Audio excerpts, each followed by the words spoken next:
नमस्कार, मैं हूं प्रियंका और आप देख रहे हैं राष्ट्रीय जगत विजन न्यूज।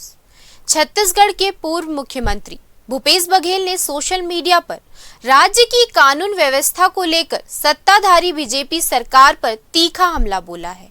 उन्होंने राजधानी में बढ़ती हत्याओं और गोलीबारी की घटनाओं पर सवाल उठाते हुए पुलिस महानिरीक्षक आईजी और पुलिस अधीक्षक एसपी की कार्यशैली पर निशाना साधा है। भूपेश के इस ट्वीट पर बीजेपी नेता नरेश चंद्र गुप्ता ने पलटवार करते हुए इसे दबाव बनाने की रणनीति बताया है। ये विवाद ऐसे समय में गहराया जब भूपेश के बेटे चैतन्य बघेल की शराब घोटाले में ईडी द्वारा गिरफ्तारी के बाद से सूबे की सियासत गरमाई हुई है। भूपेश बघेल ने अपने ट्वीट में साफ तौर पर कहा है कि राजधानी में आए दिन गोलियां चल रही हैं और हत्याएं हो रही हैं, लेकिन सरकार ने सिर्फ एसपी बदला है, जबकि आईजी की जवाबदेही पर कोई कार्रवाई नहीं हुई। उन्होंने बलौदाबाजार में कलेक्ट्रेट जलने जैसी बड़ी घटना का जिक्र करते हुए आरोप लगाया है कि अधिकारी अब मुख्यमंत्री और गृह मंत्री को भी नहीं मान रहे। भूपेश ने मौजूदा एसपी को 6 महीने से ज्यादा समय बिताने के बावजूद कानून व्यवस्था सुधारने में नाकाम बताते हुए बीजेपी की डबल इंजन सरकार पर सीधा तंज कसा।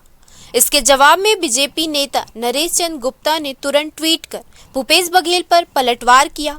उन्होंने तीखा सवाल पूछा कि क्या ये ट्वीट किसी सुपर डीजीपी के निर्देश पर किया गया है या फिर ये डर के कारण दबाव बनाने की कोशिश है। गुप्ता ने साफ तौर पर संदेह जताया कि भूपेश का ये बयान जनता में एसीबी चीफ और पूर्व मुख्यमंत्री के बीच कथित सहमति की चर्चाओं या फिर उनके बेटे की हालिया गिरफ्तारी से जोड़कर देखा जा रहा है। सियासी गलियारों में इस टकराव ने अब एक नई बहस छेड़ दी है। कांग्रेस इसे सीधे तौर पर बीजेपी सरकार की विफलता बता रही है, वहीं बीजेपी इसे भूपेश बघेल की हताशा और पुराने घोटालों से जनता का ध्यान भटकाने की रणनीति करार दे रही है। भूपेश के बेटे चैतन्य की 18 जुलाई 2025 को कथित शराब घोटाले में ईडी द्वारा गिरफ्तारी के बाद से ही दोनों प्रमुख दलों के बीच बयानबाजी और आरोप प्रत्यारोप का दौर तेज हो गया है। कांग्रेस ने इस गिरफ्तारी को राजनीतिक साजिश बताया था।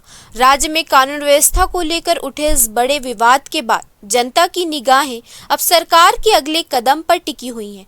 ये देखना दिलचस्प होगा कि क्या बीजेपी इस आलोचना का जवाब ठोस कार्रवाई दे देती है या फिर ये सियासी जंग और ज्यादा तीखी होगी। देखिए, कानून व्यवस्था नाम की चीज नहीं है। इस राजधानी में अनेक बार गोलियां चल गई हैं, अनेक हत्याएं रोज हो रही है, लेकिन एसपी तो बदल दिए। आईजी क्या कर रहे हैं?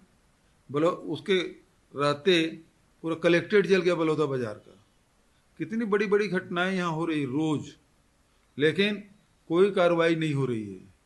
आईजी तो सीएम से ऊपर हो गए हैं, उसके लिए कोई जिम्मेदारी नहीं, कोई उसका कर्तव्य नहीं है। और वो बैठे हुए कोई फ़ोन भी करे तो बोले आप प्रधानमंत्री से कार्यालय से या गृह मंत्री कार्यालय से मुझे फ़ोन कराओ। मतलब अधिकारियों की हिम्मत इतनी बढ़ गई है कि वो मुख्यमंत्री कार्यालय ने कुछ समझते न एचएम के कार्यालय कुछ समझते। तो ये स्थिति बनना है। यदि अधिकारी मुख्यमंत्री और एचएम से ऊपर हो जाए तो ये स्थिति होना ही है।